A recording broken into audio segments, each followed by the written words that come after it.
Assalamualaikum warahmatullahi wabarakatuh. Waalaikumsalam Waalaikumsalam warahmatullahi warahmatullahi wabarakatuh. wabarakatuh. Selamat pagi yang terhormat Ibu Rizky Nifsi Ramdini selaku dosen mata kuliah obat tradisional serta teman-teman sekalian. Terima kasih atas kehadirannya pada sesi presentasi hari ini.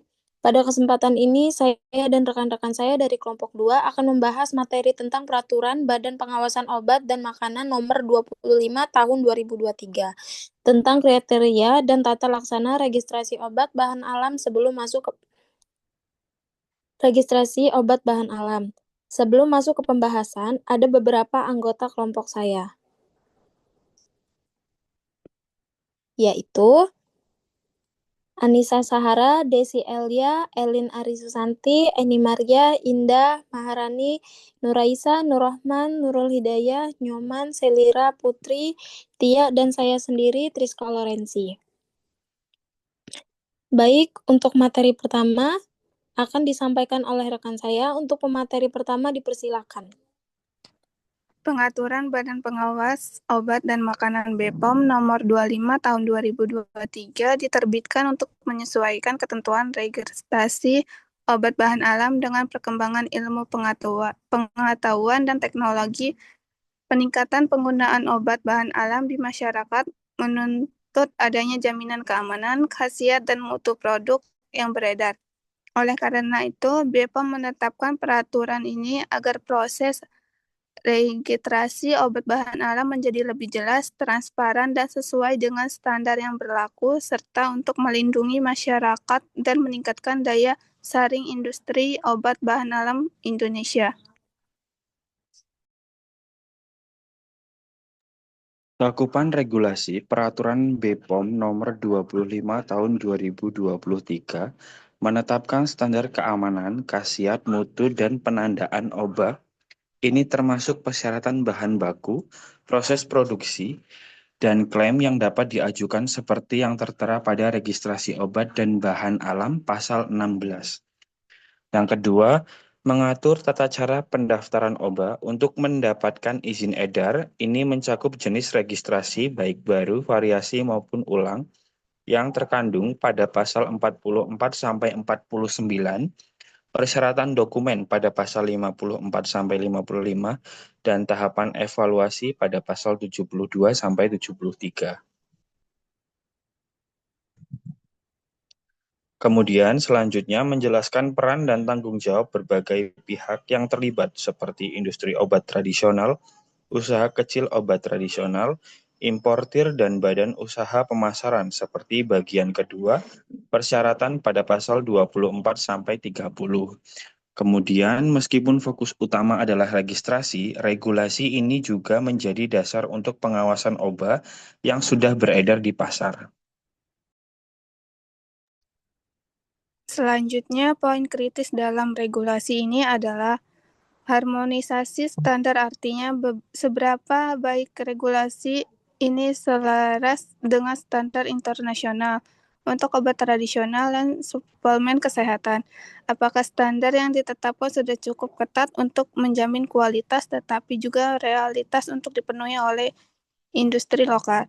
Yang pertama, efisien proses registrasi, artinya proses registrasi harus efisien dan transparan untuk menghindari hambatan bagi industri. BPOM ini diharapkan dapat mempercepat proses perizinan tanpa mengorbankan kualitas evaluasi. Yang kedua, penegakan hukum di mana regulasi yang baik tidak akan efektif jika tidak ditegakkan dengan baik. Bagaimana BPOM pengawasan dan menindak pelanggaran terhadap BPOM ini? Yang ketiga, dukungan baik UKM industri OBA didominasi oleh usaha kecil dan mencegah UKM. Regulasi harus mempertimbangkan kemampuan UKM untuk memenuhi persyaratan, misalnya melalui skema sertifikat bertahap. Selanjutnya ada implikasi dan dampaknya. Yang pertama ada bagi industri, perusahaan OBA perlu memenuhi dan menyesuaikan diri dengan persyaratan baru.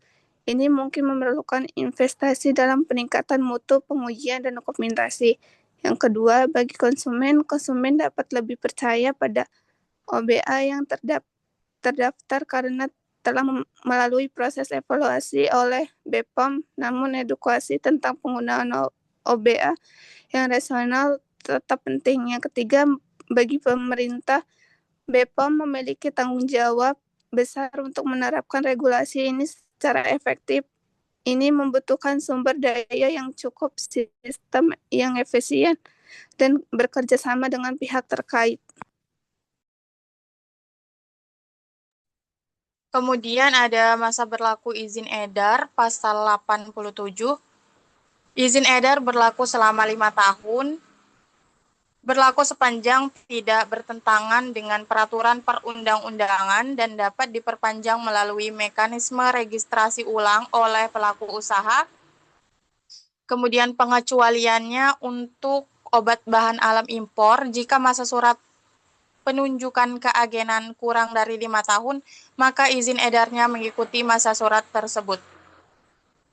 Masa berlaku izin impor sama dengan masa berlaku surat penunjukan keagenan, dan jika izin edar habis dan tidak diperpanjang, maka produk dinyatakan tidak memiliki izin edar dan tidak boleh beredar. Kemudian pasal 88, obat bahan alam yang telah habis masa berlaku izin edarnya dan tidak diperpanjang dinyatakan sebagai obat bahan alam yang tidak memiliki izin edar.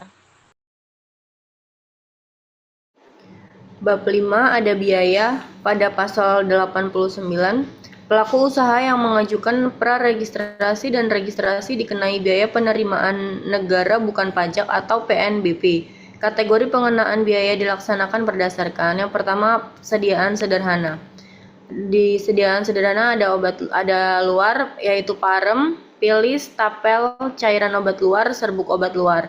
Yang kedua ada oral, serbuk obat dalam, rajangan dodol, pil, pastiles. Kemudian yang kedua ada sediaan modern.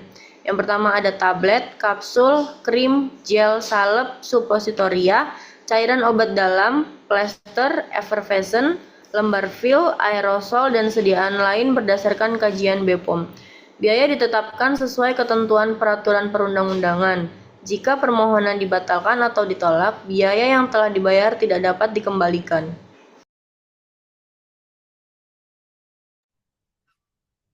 Pada bab penilaian dan atau evaluasi kembali menjelaskan bahwa Kepala Badan berwenang untuk melakukan penilaian atau evaluasi kembali terhadap obat bahan alam yang sudah beredar di masyarakat. Evaluasi ini dilakukan apabila dari hasil pemantauan ditemukan perkembangan baru yang berkaitan dengan keamanan, khasiat, mutu maupun penandaan obat bahan alam yang berpotensi menimbulkan resiko terhadap kesehatan dan keselamatan masyarakat. Data dan informasi mengenai aspek-aspek tersebut dapat diperoleh melalui mekanisme pengawasan dan pemantauan efek samping yang dilakukan secara berkelanjutan terhadap obat bahan alam yang beredar, serta dari hasil pengujian yang dilakukan oleh pihak berwenang. Untuk selanjutnya, berdasarkan hasil penilaian atau evaluasi tersebut, Kepala Badan dapat mengeluarkan keputusan tertentu. Di antaranya, yang pertama yaitu melakukan perubahan penandaan pada produk, yang kedua melakukan perubahan komposisi atau formula obat, dan atau memberikan batasan penggunaan terhadap obat bahan alam tersebut. Selain keputusan tersebut, apabila hasil kajian resiko menunjukkan adanya potensi bahaya yang lebih besar, BPOM juga dapat mengeluarkan putusan tambahan seperti penarikan produk dari peredaran, pembukuan nomor izin edar, atau bahkan pembatalan nomor izin edar. Keputusan yang telah ditetapkan oleh Kepala Badan ini kemudian disampaikan secara tertulis kepada pemegang izin edar agar segera ditindaklanjuti sesuai ketentuan. Dalam pasal 91 dijelaskan bahwa pemegang izin edar memiliki hak untuk mengajukan permohonan pengembalian nomor izin edar kepada Kepala Badan. Permohonan ini harus disertai dengan justifikasi atau alasan yang kuat mengenai pengembalian izin tersebut. Setelah menerima permohonan tersebut, Kepala Badan dapat memutuskan untuk menerbitkan keputusan pembatalan izin edar sebagai tindak lanjut dari permohonan yang diajukan. keadaan KH, Peraturan Badan POM Nomor 25 Tahun 2023 tentang kriteria dan tata laksana registrasi obat bahan alam, keadaan KH force majeure adalah situasi luar biasa yang menghambat pelaksanaan proses registrasi obat bahan alam. Contohnya, gangguan sistem elektronik BPOM, kerusuhan atau kekacauan sosial, kebakaran, bencana alam.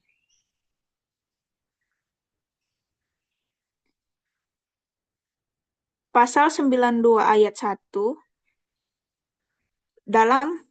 dalam hal terjadi keadaan kahar, dalam pelaksanaan registrasi, pengajuan, permohonan atau penerbitan keputusan registrasi dapat dilakukan secara manual.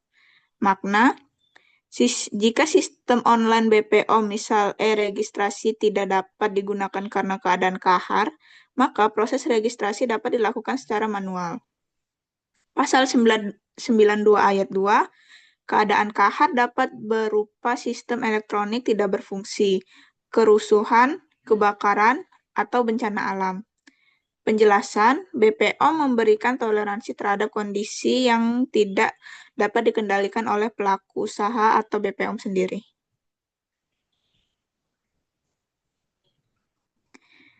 Pasal 92 ayat 3, dalam hal terjadi keadaan kahar sebagaimana dimaksud pada ayat 2, perhitungan jangka waktu sebagaimana dimaksud dalam pasal 72 ayat 3 dihentikan.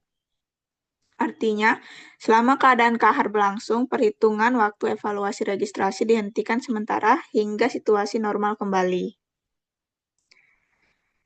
Implikasi praktis. Proses registrasi tidak dibatalkan, hanya ditunda sementara waktu. Pelaku usaha tidak dikenai sanksi administrasi akibat keterlambatan yang disebabkan oleh keadaan kahar. Setelah keadaan kahar berakhir, proses dilakukan sesuai tahapan sebelumnya.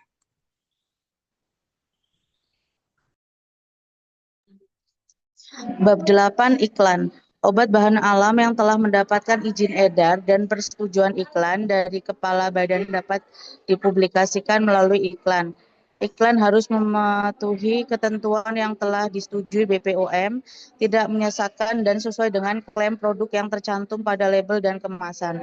Contoh peraturan Badan Pengawas Obat dan Makanan BPOM. BPOM mengatur persyaratan keamanan mutu dan periklanan obat tradisional. Pengiklanan wajib mengikuti peraturan BPOM yang relevan, misalnya peraturan BPOM nomor 32 tahun 2019 tentang persyaratan keamanan dan mutu obat tradisional. Berikut contoh iklan obat tradisional.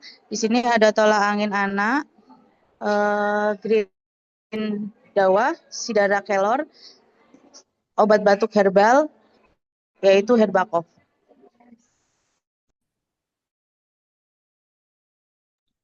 Bab selanjutnya ada larangan. Pelaku usaha yang mengimpor dan mengedarkan obat bahan alam di wilayah Indonesia memenuhi ketentuan sebagai berikut. Yang pertama, dalam bentuk sediaan cair, obat yang mengandung etil alkohol lebih dari 1% atau 1% volume per volume, kecuali dalam bentuk sediaan tinktur dengan cara penggunaan diencerkan. Yang kedua, mengandung bahan kimia berkhasiat obat yang merupakan hasil isolasi atau sintetik pada obat bahan alam. Yang ketiga, mengandung narkotika atau psikotropika. Selanjutnya, yang keempat, mengandung hewan atau tumbuhan yang dilindungi sesuai dengan ketentuan peraturan perundang-undangan. Yang kelima, mengandung bahan tumbuhan antara lain berupa pengawet, pewarna, pemanis, dan perisa, dan bahan tambahan lain yang tidak sesuai dengan ketentuan peraturan perundang-undangan. Yang keenam, mengandung bahan yang dilarang dan dibatasi digunakan dalam obat, bahan alam sebagaimana tercantum dalam lampiran 8 yang merupakan bagian yang tidak terpisahkan dari peraturan badan ini. Yang ketujuh, dalam bentuk sediaan intravaginal, tetes mata, parenteral, dan supos yang bukan digunakan untuk wasir. Yang kedelapan, dalam bentuk sediaan lain yang berdasarkan kajian resiko BPOM dapat membahayakan kesehatan masyarakat. Yang kesembilan, mengandung bahan yang berdasarkan hasil pengawasan atau kajian resiko BPOM, tidak memenuhi standar dan persyaratan keamanan khasiat dan mutu. Yang kesepuluh, atau yang terakhir, obat bahan alam yang diedarkan merupakan obat bahan alam ekspor. Dua, obat bahan alam sebagaimana dimaksud pada ayat 1 tidak dapat diajukan registrasi. Yang selanjutnya, bab 10, sanksi, tanggung jawab pelaku usaha obat dan bahan alam. Pada pasal 95, jenis pelanggaran dan sanksi administratif, siapa sih sasarannya? Sasarannya yaitu pelaku usaha atau pemegang izin edar obat dan bahan alam yang melanggar 28 pasal krusial dalam peraturan ini. Sanksi administratifnya akan dijatuhkan secara resmi oleh Kepala BPOM, yaitu yang pertama, pembekuan nomor izin edar, kedua, pencabutan nomor izin edar, ketiga, penutupan akses daring pengajuan permohonan registrasi maksimal 1 tahun.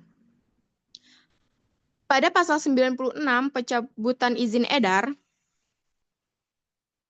yaitu sanksi tertinggi pencabutan izin edar dikenakan jika 1. Tidur panjang. Apa sih yang dimaksud dengan tidur panjang? Yaitu tidak produksi atau impor obat atau bahan alam secara 2 tahun berturut-turut. Yang kedua, mandek. Apa sih yang dimaksud dengan mandek? Yaitu tidak memproduksi atau mengimpor bahan alam yang disetujui selama 1 tahun sejak izin edar terbit. Yang ketiga, yaitu sertifikat CPOTB atau sertifikat pemenuhan aspek CPOTB dicabut. Dengan catatan, pencabutan juga bisa berdasarkan rekomendasi hasil pengawasan.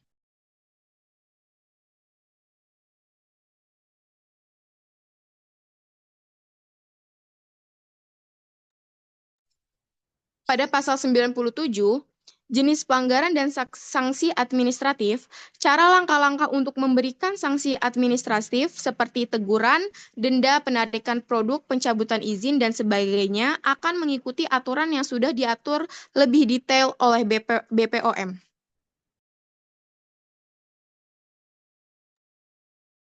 Bab yang terakhir yaitu ketentuan peralihan. Yang pertama, pelaku usaha yang mengajukan permohonan registrasi obat tradisional sebelum berlakunya peraturan badan ini tetap diproses berdasarkan peraturan Kepala Badan Pengawas Obat dan Makanan nomor HK 0005411384 tahun 2005 tentang kriteria dan tata laksana pendaftaran obat tradisional, obat herbal terstandar, dan fitofarmaka. Yang kedua, izin edar yang masih berlaku dan tidak memenuhi standar dan/atau persyaratan keamanan, khasiat, mutu, dan penandaan sebagaimana telah diatur dalam peraturan badan ini wajib menyesuaikan dengan peraturan badan ini paling lama 2 tahun terhitung sejak peraturan badan ini diundangkan.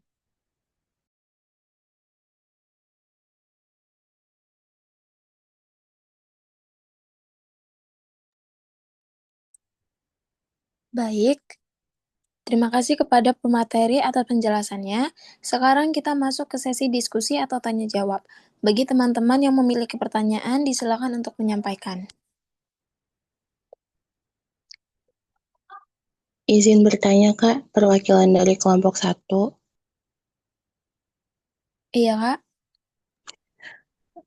Apa tanggung jawab pelaku usaha dalam proses registrasi obat bahan alam? Baik, itu saja, Kak. Pertanyaannya kita tampung dulu ya, Kak. Selanjutnya, Izin bertanya, Kak, dari kelompok 3. iya, Kak. Kapan suatu obat bahan alam dapat dipublikasikan melalui iklan? Baik, kita tampung dulu ya, Kak. Izin bertanya, Kak, dari kelompok 4. Iya, Kak.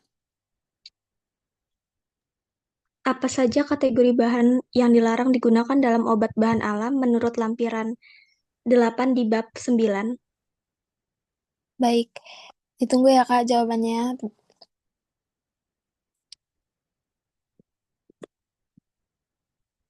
Izin bertanya, Kak. Iya, Kak. Saya Feby Wahyuningsi dari kelompok 2. Apa yang dimaksud dengan keadaan kahar dalam konteks pelaksanaan registrasi itu apa ya, Kak? Terima kasih. Iya, sama-sama. Ditunggu ya, Kak, jawabannya. Saya Kak, izin bertanya. Ya. Saya Rena Monika, perwakilan dari kelompok 4. Apa ketentuan dalam bab ke-11 terkait penetapan dan penandatanganan peraturan ini? Baik, pertanyaan kita tampung dulu ya, Kak.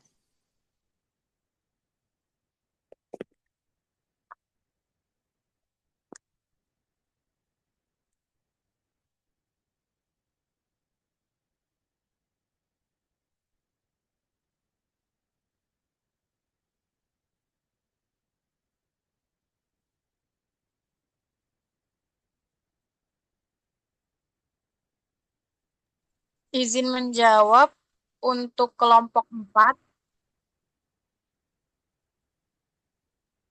Pertanyaannya, apa saja kategori bahan yang dilarang digunakan dalam obat bahan alam menurut lampiran 8 di bab 9 ya, Kak? Iya, Kak. Jawabannya, bahan yang dilarang terbagi menjadi beberapa kelompok, yaitu tumbuhan, misalnya Datura spp, Cannabis sativa, atau Aconitum spp, dan lain-lain. Kemudian yang kedua ada hewan, misalnya Bufo melanosteus. Kemudian yang ketiga ada mineral, seperti senyawa tembaga, timbal, arsen, raksa, sulfur untuk oral. Dan yang keempat, senyawa alkohol di atas 1% untuk penggunaan oral. Apakah sudah cukup? Sudah cukup, Kak. Terima kasih. Izin menjawab pertanyaan dari kelompok 1, Kak Revo. Pertanyaannya itu, apa tanggung jawab pelaku usaha dalam proses registrasi obat bahan alam? Benar, Kak? Benar, Kak.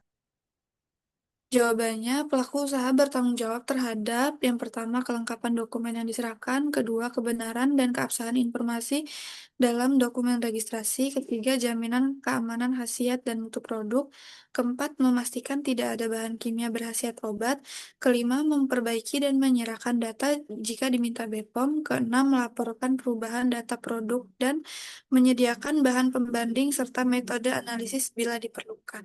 Gimana Kak untuk jawabannya? Cukup, Kak. Terima kasih. Sama-sama. Izin menjawab pertanyaan dari Kak Feby. Apa yang dimaksud dengan keadaan kahar dalam konteks pelaksanaan registrasi? Benar ya Kak pertanyaannya itu? Benar, Kak. Keadaan kahar itu adalah kondisi di mana proses registrasi, pengajuan, atau penerbitan keputusan tidak dapat dilakukan secara normal. Misalnya karena sistem elektronik tidak berfungsi, kerusuhan, kebakaran, atau bencana alam. Dalam hal ini, proses dapat dilakukan secara manual dan perhitungan jangka waktu registrasi dihentikan sementara. Sudah cukup, Kak? Cukup, Kak. Terima kasih. Ya, sama-sama. Izin menjawab pertanyaan dari Karin di kelompok 3. Pertanyaannya, kapan suatu obat bahan alam dapat dipublikasikan melalui iklan? Untuk jawabannya, yaitu obat bahan alam hanya dapat diiklankan setelah memperoleh izin edar dan persetujuan iklan dari Kepala BPOM yang sesuai dengan ketentuan peraturan perundang-undangan. Bagaimana Karindi, apakah jawabannya sudah cukup? Sudah, Kak. Terima kasih. Sama-sama.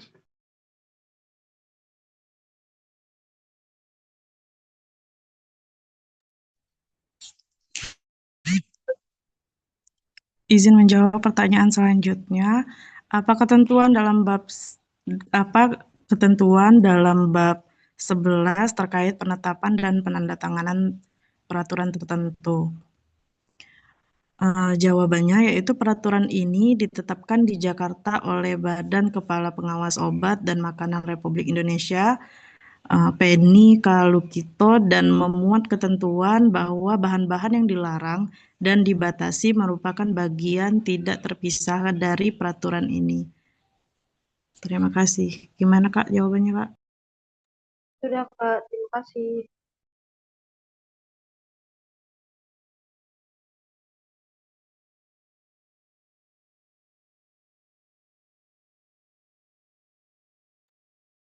Baik, untuk kelompok 3 ada yang ingin ditanyakan lagi, Kak? Saya, Kak, izin bertanya dari perwakilan kelompok 3, Nita Sari. Baik. Apa sih larangan utama dalam pembuatan, pengimporan, dan peredaran obat bahan alam itu? Itu aja, Baik, Kak. kita tampung dulu ya, Kak.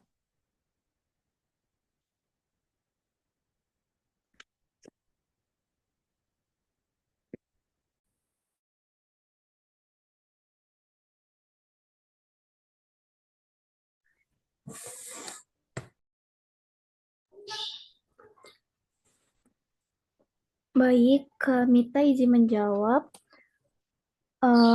Sebutkan larangan utama dalam pembuatan, pengimporan, dan peredaran obat bahan alam, yaitu pelaku usaha dilarang membuat atau mengedarkan obat bahan alam yang mengandung etil alkohol lebih dari 1%, kecuali sediaan tinktur.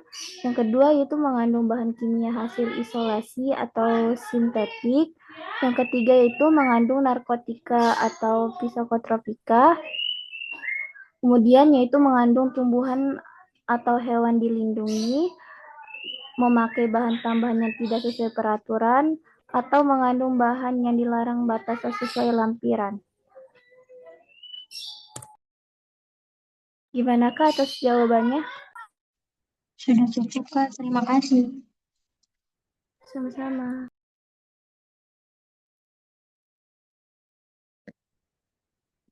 Oke, baik. Karena pertanyaan sudah terjawab semua dan tidak ada pertanyaan lagi, kita akhiri sesi presentasi hari ini. Terima kasih kepada pemateri, teman-teman yang sudah berpartisipasi, dan tentunya Ibu dosen yang telah mendampingi kami. Semoga materi yang disampaikan hari ini bermanfaat. Wassalamualaikum warahmatullahi wabarakatuh. Terima kasih. Waalaikumsalam warahmatullahi wabarakatuh.